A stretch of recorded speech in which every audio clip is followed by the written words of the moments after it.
Puji Tuhan, saudara diberkati Tuhan, amin. Amin. Mari kita akan lihat firman Allah di dalam 2 Timotius pasal 2 ayat 1 sampai ayat 7.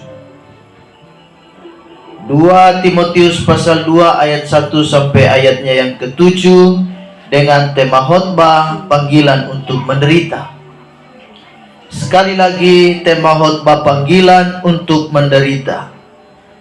2 Timotius 2 ayat 1 sampai 7, sebab itu hai anakku, jadilah kuat oleh kasih karunia dalam Kristus Yesus.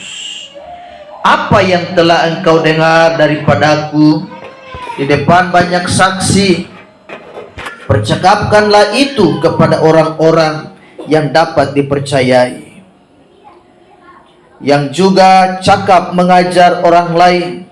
Ikutlah menderita sebagai seorang prajurit yang baik dari Kristus Yesus, seorang prajurit yang sedang berjuang tidak memusingkan dirinya dengan soal-soal penghidupan, supaya dengan demikian ia berkenan kepada komandannya. Seorang olahragawan hanya dapat memperoleh mahkota sebagai juara apabila ia bertanding menurut peraturan-peraturan olahraga. Seorang petani yang bekerja keras haruslah yang pertama menikmati hasil usahanya. Perhatikanlah apa yang kukatakan, Tuhan akan memberi kepadamu pengertian dalam segala sesuatu. Tuhan Yesus memberkati. Demikianlah pembacaan firman Tuhan. Kuat oleh kasih karunia, kata Paulus kepada anak rohani, anak didiknya yang bernama Timotius, sebagai seorang hamba Tuhan, gembala muda. Lalu kita melihat Paulus memberikan nasihat-nasihat penting kepada anak rohani yang bernama Timotius. Dia berkata, kuat oleh kasih karunia, hai anakku. Dia panggil anak. Sebagai bapa rohani, dia punya tanggung jawab moral dan punya tanggung jawab yang bernama iman. Dia harus mewarisi perkara-perkara iman yang telah dimiliki oleh bapa rohani yang bernama Paulus. Jadi oleh kasih karunia Yesus, artinya kita berada di dalam Kristus Yesus menjadi ciptaan baru. Ketika kita berada di dalam Yesus, itu berarti setan keluar. Karena dulu kita mungkin dipakai setan, kita mungkin iblis yang menjadi semacam guide buat kita. Iblis yang menjadi semacam yang telah menuntun perjalanan hidup kita. Tetapi kini berubah, Kristuslah yang memegang tangan kita. Kita tahu kok siapa kita dulu, betapa kotor dan rusak hidup kita. Tetapi oleh kasih karunia Allah, Kristus telah berada di dalam kita dan kita menjadi baru, sehingga kita bisa cari Tuhan. Dulu mungkin kita cari Tuhan hanya 1 tahun 1 kali, menjelang Natal dan Tahun Baru, barulah kita pergi ke gereja. Itu namanya Kristen Natal, ya. Jadi dia hanya bisa hadir di hari-hari Natal. Seperti kura-kura. Kura-kura itu dia ada saat di mana dia angkat kepala ke atas untuk menghirup udara dan dia tenggelam lagi. Jadi Natal dia ada, selesai lewat Natal dia hilang lagi, tidak tahu entah kemana. Jadi bisa jadi dia Kristen kura-kura. Tetapi kita lihat di sini, kalau kita sudah menjadi ciptaan baru, maka saya dan saudara hidup kita dikuasai oleh Roh Kudus. 2 Korintus 5 ayat 17 di sana dikatakan, 2 Korintus pasal 5 ayat 17, jadi siapa yang ada di dalam Kristus, ia adalah ciptaan baru. Yang lama sudah berlalu, sesungguhnya yang baru sudah datang. Saya dan saudara telah berubah. Kita menjadi ciptaan baru. Kita diberikan oleh Roh Kudus kekuatan dan kemampuan untuk kita boleh menjalani hidup yang ada. Kenapa? Dengan demikian hidup kita dipimpin oleh Roh Kudus. Yohanes 15 ayat 7 juga berkata, disebutkan di sana, jikalau kamu tinggal di dalam aku dan firman-Ku tinggal di dalam kamu, mintalah apa saja yang kamu kehendaki dan kamu akan menerimanya.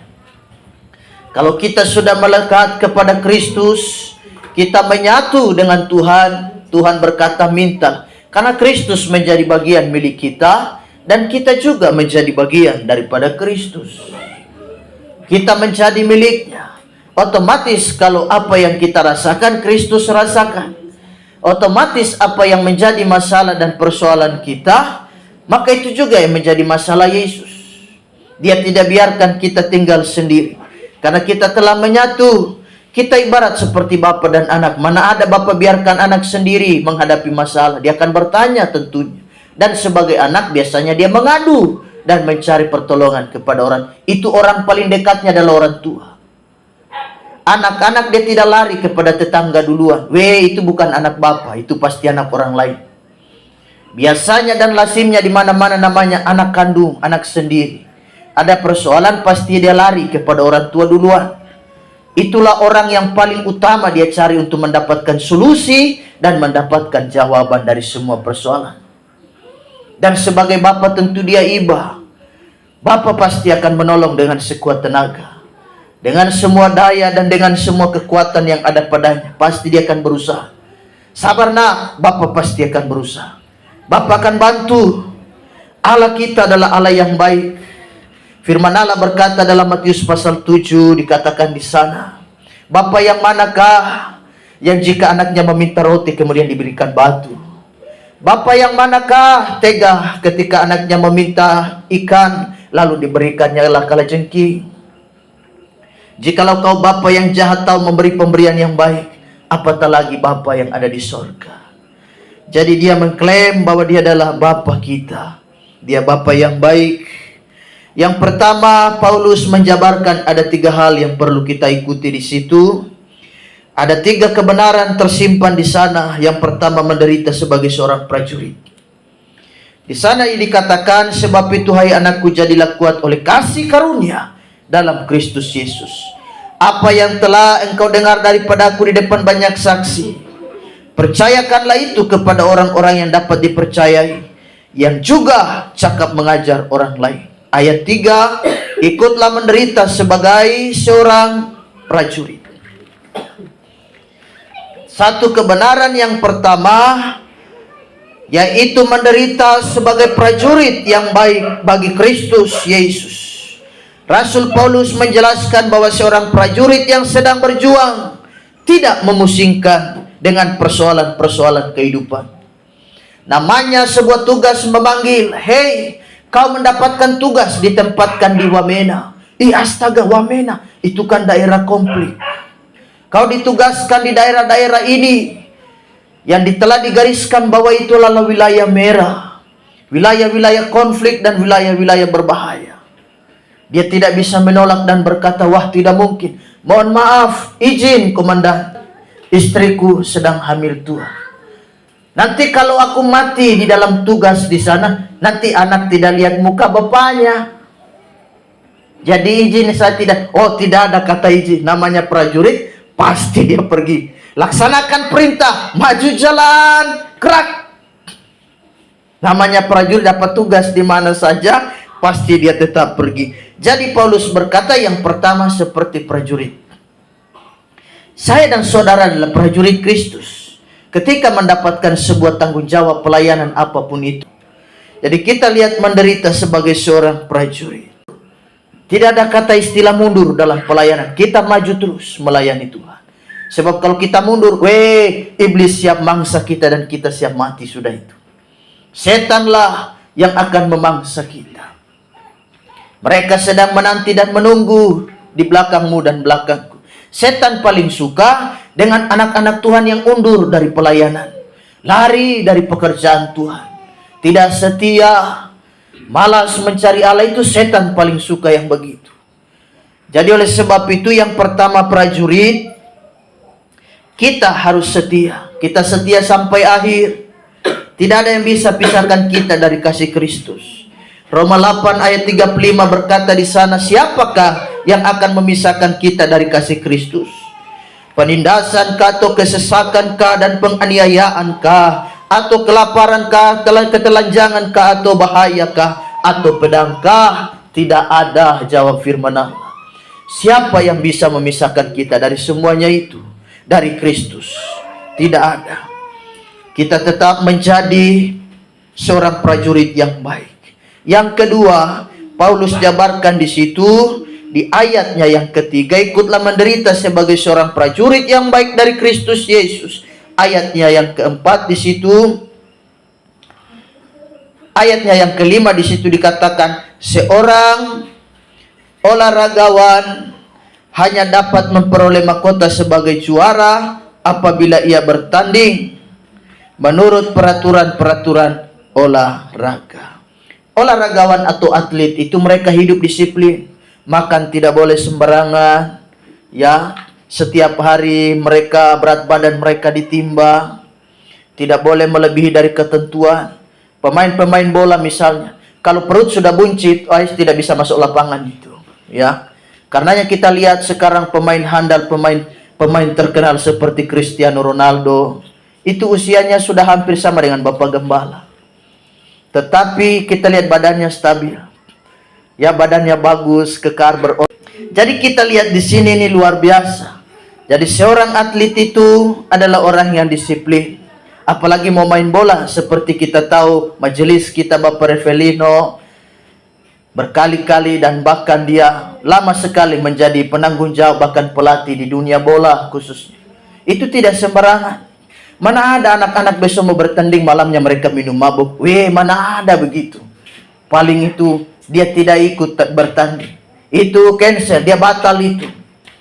Jadi mereka jaga kesehatan begitu rupa supaya mereka mengikuti pertandingan juga dengan tubuh yang fit, dengan kesehatan yang ada. Saya dan saudara mesti disiplin seperti olahragawan. Kita harus disiplin melayani Tuhan. Harus tepat waktu, melayani harus teratur, jangan sembarang-sembarang. Ada orang melayani sembarang-sembarang. Kita harus disiplin seperti seorang olahraga. Yang terakhir dikatakan dalam ayatnya yang ke-6, seorang petani yang bekerja haruslah yang pertama menikmati hasil usahanya. Perhatikan apa yang kukatakan, Tuhan akan memberi kepadamu pengertian dalam segala sesuatu. Yang terakhir adalah seorang petani. Kita belajar dari keuletan mereka, kesabaran mereka. Petani itu sangat sabar sekali. Kita lagi berdoa dan bergumul, khususnya untuk pelayanan jemaat GPD Damai supaya berkembang. Dan kita berdoa untuk di tempat ini. Kan tidak memakan waktu yang singkat. Waktunya pasti lama. Tapi kita percaya oleh pertolongan Tuhan pasti tidak lama. Karena Allah menjawab segala doa kita. Kita berdoa supaya dengan cara yang tepat Allah menjawab semua pergumulan kita. Jadi petani itu sabar. Tidak ada kita kata tanam tomat hari ini, besok pagi kita bangun langsung bawa keranjang mau panen. Tidak ada. Tidak ada cerita seperti itu. Pasti harus sabar. Kita menanti. Dengan kesabaran inilah saya dan saudara mesti ada di pelayanan. Kita membangun pelayanan bersama. Jemaat GPD Damai kita bertumbuh bersama. Itu bukan proses yang mudah. Lama saudaraku. Saudara iring Tuhan, mendampingi, menopang pekerjaan Tuhan di jemaat GPD Damai, pelayanan jemaat GPD. Dari saudara tidak ada rumah, dari saudara belum punya kendaraan, sekarang saudara sudah punya segala sesuatu. Itu kan kalau mau diurutkan, mau lihat dari awal, itu kan lama sekali. Itu bukan waktu yang singkat, tetapi kita belajar bersabar. Siapa sangka kita bisa punya tanah seluas ini di sini? Karena semua dengan kesabaran. Bapak dan Ibu Gembala saja kadang heran-heran. Kok bisa Tuhan berbuat sesuatu? Kenapa? Karena semua yang penting visi kita jelas. Yang penting kita punya semacam visi yang jelas ke depan untuk sebuah pelayanan. Pasti Allah akan tolong dan bantu kita. Jadi petani itu harus sabar. Titus 3 ayat 7 berkata, supaya kita sebagai orang yang dibenarkan oleh kasih karunia-Nya berhak menerima hidup yang kekal sesuai dengan pengharapan kita. Kita berhak. Jadi saya dan saudara tetap sabar dalam melayani Tuhan. Ada pergumulankah? Tetap percaya bersama dengan Tuhan kita pasti akan melewati semua itu. Bersama dengan Allah Tuhan pasti akan memampukan kita. kita akan melihat tanda-tanda heran. Tanda heran satu lepas kepada tanda heran yang lain. Perkara ajaib yang satu lepas kepada perkara ajaib yang lain. Pertolongan yang satu lepas kepada pertolongan yang lain. Jadi tetap sabar. Kita belajar seperti petani. Paulus berkata sebagai seorang petani, kita harus sabar. Kita miliki kesabaran. Memperoleh sesuatu itu memang harus sabar. Apa yang saudara harapkan hari-hari ini? Saudara mungkin sudah berdoa, ya, saudara sudah berharap lama, sudah menunggu-nunggu. Sampai saudara bilang, Tuhan kapan ya Tuhan? Macam sudah bosan, tapi saudara tetap percaya, tetap bersabar. Waktu Tuhan pasti yang terbaik. Jadi tetap sabar. Para petani itu sabar. Dengan keringat mereka mencangkul. Mereka harus perhatikan. Mereka harus memberi pupuk. Mereka juga harus bersihkan tanaman-tanaman yang sudah ia tanam. Jangan rumput lebih tinggi dari tanaman. Jadi harus ia perhatikan. Wah, betapa sabarnya mereka. Sebab kalau tidak nanti rumput yang bunuh tanaman. Jadi mereka harus perhatikan. Mereka harus bersihkan. Jadi luar biasa. Berikan pupuk supaya pertumbuhannya luar biasa. Dan supaya hasilnya juga bisa ia nikmati dengan baik. Jadi kita tetap belajar sabar ya. Haleluya. Tetap sabar. Jangan kecewa saudaraku. Apa yang saudara minta hari-hari ini. Sudah berapa tahun saudara menantinya? Sabar. Abraham 25 tahun baru Tuhan kasih dia Ishak. 25 tahun itu lama sekali. Dia sudah berdoa bergumul lama, Tuhan. Tuhan janji buat dia. Nanti saya kasih keturunanmu akan ada. Tapi dia tunggu itu. Ini Tuhan sudah ngomong loh. Tuhan sudah bicara. Tapi kalau namanya Tuhan sendiri yang berjanji, tidak akan dikecewakannya kita. Percaya kalau Tuhan sendiri. Tapi kalau manusia yang bicara, kita kecewa saudaraku. Dia bilang tenang adek, kakak mah tetap ada di posisi adek, tetap kakak bantu, tenang saja. Pokoknya adek jalan, kakak ada di belakang. Wah, kalau kita mendengar yang seperti itu juga kan kita seperti melayang. Tetapi sayangnya kadang banyak kali tidak terbukti. Kenapa? Karena janji manusia. Tapi coba kalau Allah sendiri yang berfirman, tidak akan dikecewakan. Jadi tetap sabar. Saya dan saudara melayani banyak tantangan saudara, banyak pergumulan, banyak. Tetap sabar. Saudara tahu yang menjadi pupuk dalam pelayanan adalah air mata dan lutut kita. Itu pupuk. Seperti petani, dia harus kasih pupuk buat tanamannya supaya tanamannya subur. Saudara tahu pupuk dalam pelayanan itu air mata, keringat kita, dan bahkan adalah lutut kita yang setiap hari berdoa untuk Tuhan. Jadi tetap bersyukur. Kita bersyukur, kita akan berdoa buat kebenaran firman Tuhan. Mari kita tundukkan kepala dan kita berdoa. Bapa di sorga, kami bersyukur buat firman-Mu. Tuhan telah mengajar kami bersabar seperti seorang petani. Kami juga harus disiplin sebagai seorang olahragawan. Kami juga harus berjuang, harus setia, harus benar-benar seperti prajurit yang siap sedia ketika panggilan pelayanan itu memanggil. Terima kasih Bapa di sorga. Kami bersyukur. Haleluya. Kami sudah berdoa. Amin. Puji Tuhan. Tuhan Yesus memberkati.